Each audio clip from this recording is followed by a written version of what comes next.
Bene amici, oggi scopriamo insieme il Nova Jolly Prince 30 Sport Cabin, un battello con una lunghezza fuori tutto di 8,83 m e una larghezza di 3,40 m con tubolari gonfi ma perfettamente carrellabile da sgonfio. Noi ora faremo una passeggiata a bordo per scoprire l'allestimento, ma voi come sempre ricordatevi di lasciare un like a questo video e commentare con la vostra opinione. Scopriamolo insieme!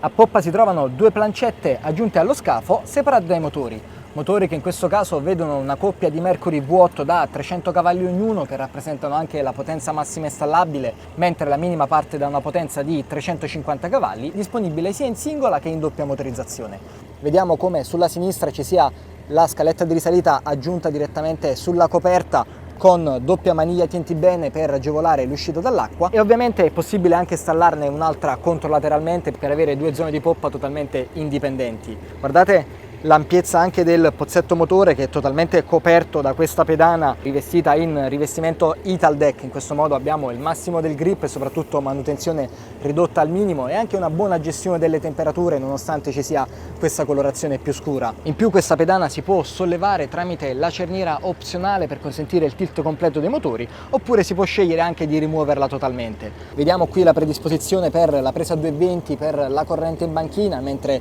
a poppa sulla destra c'è il tappo del waste per lo scarico delle acque nere. Sulle mastre in vetroresina ci sono le gallocce per l'ormeggio, mentre poco più avanti sulla sinistra sulla mastra in vetroresina c'è la doccetta per il risciacquo della zona di poppa con relativo miscelatore. Entriamo quindi a bordo, vediamo che l'ingresso è preferenziale sul lato di sinistra grazie a questa apertura ottenuta dalla spalliera del divano di poppa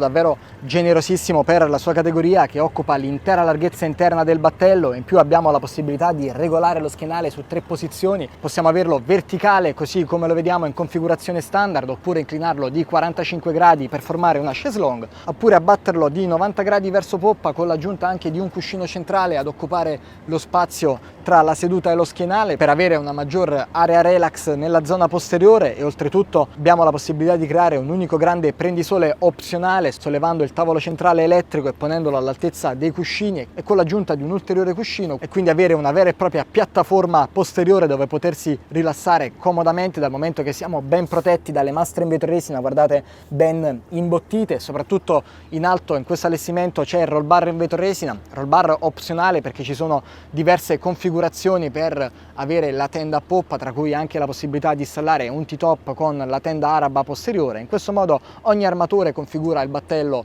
come più preferisce. In questo layout vediamo quindi la presenza della tenda grazie alle prolunghe con gli archi in acciaio inox, e non manca ovviamente l'impianto Hertz a bordo che assicura un sound in qualsiasi punto del battello, con anche delle comode tasche portaoggetti per poter tenere tutto ciò che ci occorre rapidamente a portata di mano, oltre ovviamente allo spazio di stivaggio dedicato all'interno dei gavoni. Ci sono due vani laterali dove poter riporre praticamente di tutto, con anche lo staccabatteria presente nel gavone di dritta, mentre all'interno del gavone posteriore, oltre al tradizionale spazio di stivaggio, ci sono anche le batterie, gli impianti e la pompa di sentina per qualsiasi manutenzione. Il blocco seduta è centrale, il che permette quindi un doppio passaggio su entrambi i lati. Alle spalle in questo allestimento troviamo una botola di ispezione per il motore del frigorifero posizionato quindi anteriormente alla seduta di guida, ma si può scegliere anche la configurazione opposta, ossia con frigo rivolto verso poppa e botola di ispezione del motore al di sotto della postazione di guida. Guardate, alle spalle della seduta di comando c'è questa maniglia tienti bene che permette quindi di avere una salda presa ed essere ben protetti durante il movimento in qualsiasi punto del battello, perché guardate c'è la struttura in vetroresina più che generosa. Nella zona di poppa siamo protetti dalle mastre, ma poi la vetroresina prosegue, quindi fino alla postazione di comando siamo ben protetti all'interno, perché l'altezza della vetroresina arriva fin su al mio ginocchio. Mentre alle spalle del blocco seduta c'è la cucina esterna con piano cottura opzionale. In questo allestimento abbiamo un singolo fuoco, ma possiamo averne anche un doppio, oppure richiedere il piano cottura a induzione, a patto ovviamente di avere un inverter a bordo. Mentre sulla sinistra c'è il lavello con supporto da poter utilizzare anche come tagliere. In questo modo abbiamo una zona esterna dove poter letteralmente cucinare a bordo. Arriviamo quindi nella postazione di comando, vediamo che la seduta prevede un divanetto biposto con schienale fisso e anche poggiatesta integrato e ovviamente booster regolabile. In questo modo sia il comandante che il copilota possono scegliere la configurazione che più preferiscono, sia in modalità seduta tradizionale oppure comodamente in versione poggiareni per poter puntare anche i piedi sul gradino strutturale in basso e quindi poter sollevare il punto di vista, e io mi pongo quindi al timone, vedo che è facilmente raggiungibile davanti a me, non ho nessun problema anche di gestione delle manette e il resto della plancia è totalmente configurabile su richiesta. In questo allestimento troviamo un doppio display, uno Simrad e l'altro fornito da Mercury speculare, per avere tutte le informazioni non solo sui motori ma anche per quanto riguarda cartografia ed ecoscandaglio. Qui c'è il salpancora, l'HMR20 fornito da Hertz per controllare anche tutte le zone dedicate agli speaker a bordo, tra cui anche il subwoofer installato qui al di sotto della postazione di comando, e abbiamo anche qui il caricabatterie wireless molto comodo per poter bloccare anche lo smartphone e tenerlo sempre rapidamente sotto controllo durante la navigazione anche più veloce, VHF e interruttori on-off disposti su un unico livello per avere appunto tutto rapidamente sotto controllo e quindi poter governare il battello senza problemi. Non manca anche il controller wireless per il salpaancora, in questo modo riusciamo ad effettuare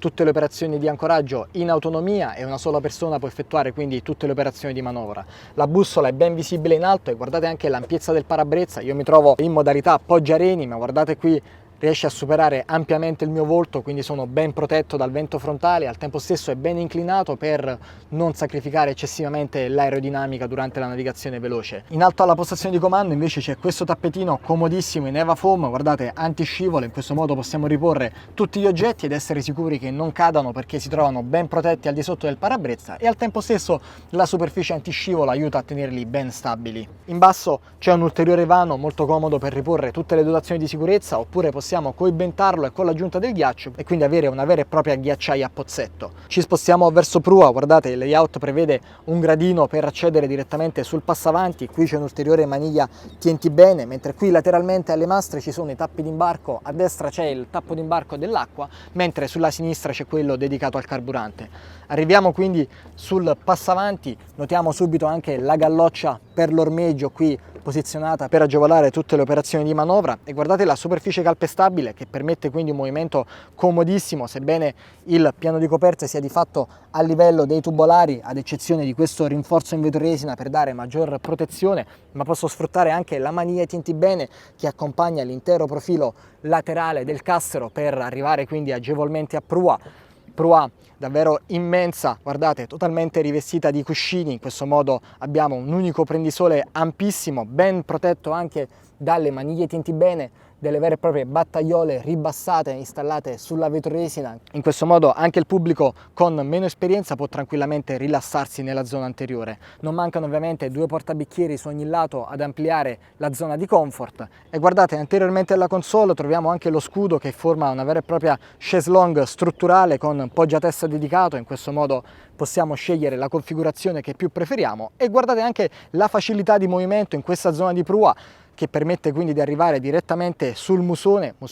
in vetroresina anch'esso, libero da ostacoli, rivestito anch'esso in EvaFoam. In questo modo è semplicissimo salire e scendere in caso di ormeggio di prua, con ovviamente doppia galloccia da un lato e dall'altro. In più, ribaltando la tappezzeria anteriore, si può accedere al vano dedicato al vericello quindi ben incastonato al di sotto con l'ancora inserita all'interno dell'occhio di cubia. Sollevando il portello si ha accesso non solo al vericello stesso, ma c'è anche tanto spazio per stivare ad esempio i parabordi o le cime, e opzionalmente possiamo richiedere una doccetta per il risciacquo nella zona di prua, oltre ovviamente all'installazione di una telecamera per poter monitorare tutte le operazioni di ancoraggio direttamente dalla plancia di comando. In questo modo, come vi dicevo, una sola persona può essere totalmente indipendente in qualsiasi operazione di manovra. Ma ora ritorniamo verso poppa ed entriamo all'interno. L'ingresso in cabina avviene sul lato di sinistra della postazione di comando. Vedete, abbiamo un primo tambuccio che si solleva tramite l'apposito attuatore, mentre c'è la porzione inferiore che scorre su un binario per dare maggior privacy e al tempo stesso consentire di avere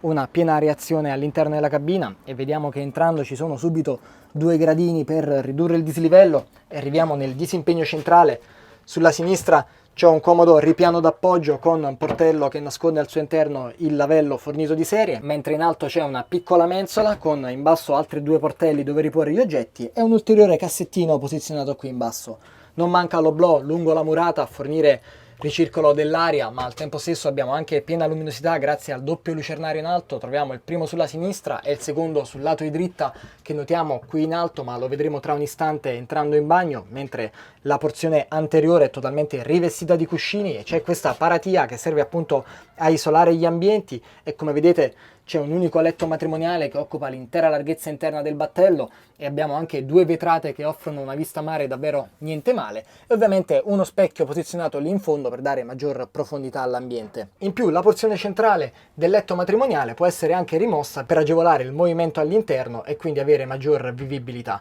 Vivibilità che è agevolata anche all'interno del bagno, che in questo allestimento si trova con porta a soffietto lungo la murata di dritta e guardate, aprendo la porta possiamo anche isolare letteralmente l'ambiente. In questo modo si viene a creare un'unica continuità tra il disimpegno e il WC. Abbiamo anche qui il lucernario, come abbiamo visto, e l'oblò ad offrire un unico ricircolo d'aria con l'oblò controlaterale. In questo modo possiamo sfruttare l'intera porzione principale della cabina e al tempo stesso assicurare privacy nella zona notte. Ovviamente non mancano anche diversi ganci portaoggetti posizionati qui in alto, un ulteriore specchio con chiavi di apertura per accedere ai contatti interni della console e un ulteriore mobiletto qui appunto posizionato nella zona bagno. Non mancano gli indicatori del serbatoio d'acqua dolce e anche del waste, oltre ovviamente alla doccia con relativo miscelatore e un ripiano portaoggetti in basso. In alternativa il cantiere offre anche la possibilità di rimuovere la paratia del bagno, quindi non avere una cabina separata ma un locale toilette open space per agevolare la vivibilità all'interno. Vi mostro l'altezza perché guardate, io riesco a stare totalmente in piedi in questa porzione principale, quindi possiamo sfruttare comodamente questo disimpegno e il bagno, ipotizzando anche di chiudere